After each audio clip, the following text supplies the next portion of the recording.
औज़ुबिल्लाहिमिनश्शैतानिर्रजीम बिस्मिल्लाहिर्रहमानिर्रहीम। रोशनी हयात की चैनल की एक नई एपिसोड के साथ हाजिर हैं। मुताल्ला कुरान हकीम। मुताल्ला कुरान हकीम का हिस्सा दोम।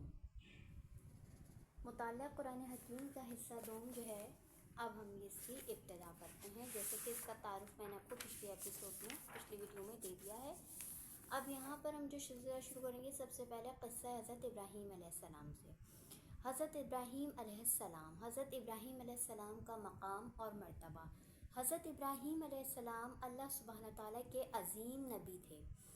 अल्लाह सुब्हान ताला ने इन्हें बचपन से ही अक्ल सलीम और हिदायत से नवाजा था। अल्लाह ताला ने आप अलैहिस्सलाम के कई बड़े बड़े इम्तहानात लिए और आप अलैहिस्सलाम हर इम्तहान में कामयाब हुए। आप अलैहिस्सलाम को अल्लाह ने 3 ख़ुसूसी निस्बतें अता फ़रमाई। अल्लाह सुब्हान ताला ने हज़रत इब्राहीम अलैहिस्सलाम को अपना दोस्त यानी खलीलुल्लाह बनाया। आपका खलीलुल्लाह अल्लाह का दोस्त। आप अलैहिस्सलाम को तमाम इंसानों के लिए रहनुमा यानी इमामुन्नास, इमामुन्नास के मायने है तमाम इंसानों के लिए रहनुमा।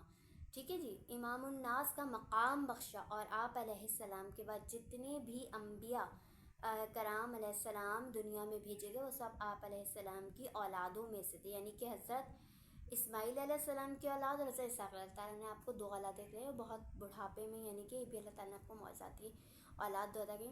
तो हज़रत इसहाक़ अलैहिस्सलाम की तमाम औलादें, यानी कि याकूब से बनी इसराइल से तमाम बनी इसराइल में से नबी है, और हज़रत इस्माईल अलैहिस्सलाम, इन दोनों बेटों में से जितने भी नबी आए आपके, वो आपके इन दोनों बेटों की नस्लों में से आए। जैसे कि आपको तमाम अम्बिया कराम अलैहिस्सलाम का जो सिलसिला है वो इसहाक़ अलैहिस्सलाम से जाके मिलता है, और बाप दादा से इब्राहीम अलैहिस्सलाम, और हमारे प्यारे नबी हज़रत मोहम्मद सल्लल्लाहु अलैहि वसल्लम का सिलसिला हज़रत इस्माईल अलैहिस्सलाम से, और फिर उसके बाद हज़रत इब्राहीम अलैहिस्सलाम से जाके मिलता है। तो आप हमारे तमाम अम्बिया अलैहिस्सलाम के, कहा जाए कि वालिद मोहतरम अबुल अम्बिया का ख़िताब जो है वो आपके लिए अल्लाह ताला ने ये भी आपको एक एज़ाज़ बख्शा कि तमाम नबियों के वालिद होने का। अब हज़रत इब्राहीम अलैहिस्सलाम की आज़र को तौहीद की दावत आपको बता दी जाए। आज़र कौन था, और कुरान पाक में भी आज़र का नाम आया है, और आज़र या तो आपके वालिद थे या आज़र आपके चचा थे। इसके बारे में अभी आपको बताते हैं। हज़रत इब्राहीम अलैहिस्सलाम एक अल्लाह सुब्हान ताला से मोहब्बत करने वाले और बुतों से नफ़रत करने वाले थे। आप अलैहिस्सलाम को जिस वक्त पीक पर थी बुत परस्ती और पूजा, सितारों की, चाँद की, हर चीज़ पूजा करते थे, उस वक्त आप अलैहिस्सलाम को अल्लाह ताला ने आपके दिल को अपनी मोहब्बत से मुनव्वर फरमाया। आप अलैहिस्सलाम की शदीद कोशिश थी कि आप अपने घर वालों को बुतों की पूजा से रोकें, मना करें, और उन्हें अल्लाह सुब्हान ताला की इबादत की तरफ माइल करें। चुनाचा हज़रत इब्राहीम अलैहिस्सलाम ने सबसे पहले अपने घर वालों से दावत हक़ का आगाज़ फरमाया।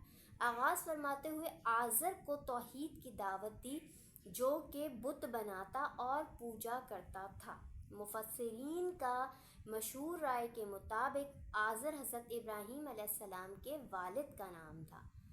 अच्छा, कई मौरख़ीन ने ये बताया है, जो तारीख़ रकम करते हैं, कि आप अलैहिस्सलाम के वालिद का नाम तारुख था और उनका लक़ब आज़र था। जबकि मुफस्सिरीन की एक जमात के मुताबिक हज़रत इब्राहीम अलैहिस्सलाम के जो वालिद हैं वो तारुख और चचा का नाम आज़र था। ठीक है, 2 राय हैं ये मौरख़ीन के मुताबिक, या तो वो आपके चचा थे या फिर आपके बाप थे।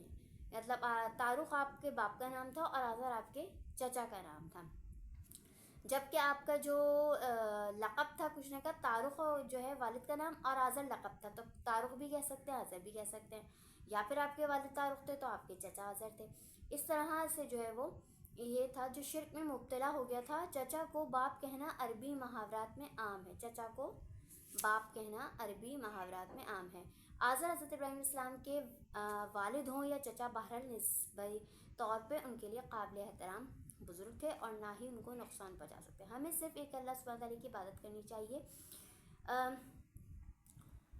यहाँ पर हज़रत इब्राहीम अलैहिस्सलाम को आज़र को समझाते हुए कहा था, ना तो ये बुत, हज़रत इब्राहीम अलैहिस्सलाम ने अपने चचा आज़र को ये बात समझाई कि ये ना तो बुत हमारी बात सुन सकते हैं, ना हमें जवाब दे सकते हैं, ना ही हमारी पुकार के ऊपर कोई रिएक्शन दे सकते हैं, ना ये हमें कोई फ़ायदा पहुंचा रहे हैं, ना ही हमें कोई नुकसान पहुंचाएंगे, पत्थर मार के हलाक कर देने, और हमें कोई नुकसान भी नहीं पहुंचा रहे हैं। تو ہمیں چاہیے کہ ہم ان کو چھوڑ کے صرف اللہ کی عبادت کریں، ہمیں چاہیے کہ ہم ان کو چھوڑ کے صرف ایک اللہ کی عبادت کریں۔ آزر نے آپ علیہ السلام کی بات نہ مانی، آپ علیہ السلام کو رجم یعنی پتھر مار کر ہلاک کر دینے کی دھمکی، رجم کہتے ہیں پتھر مار کے ہلاک کر دینے، شیطان کے بارے میں کہا کہ شیطان کو اللہ تعالیٰ نے رجم کر دیا، نکال دیا اس پہ لعنت بھی، اس طرح سے رجم کر دینے، پتھر مار کے ہلاک کر دینے کی دھمکی دی، بالآخر گھر سے ہی نکال دیا۔ آپ علیہ السلام نے آزر سے وعدہ کیا کہ میں آپ کے لیے اللہ سے دعا کرتا رہوں گا، لیکن جب حضرت ابراہیم علیہ السلام پر یہ بات واضح ہو گئی کہ آزر اللہ سبحانہ تعالیٰ کا دشمن ہے اور شرک کو چھوڑنے کے لیے کسی صورت تیار نہیں، تو انہوں نے آزر سے تعلق کو ختم کر دینے کا اعلان کر دیا۔ تو یہ آزر کے متعلق جو تھیں کچھ معلومات تھیں۔ اس کے بعد ہم اپنا مزید سلسلہ شروع کریں گے جس میں حضرت ابراہیم علیہ السلام اپنی قوم کو توحید کی دعوت دیں۔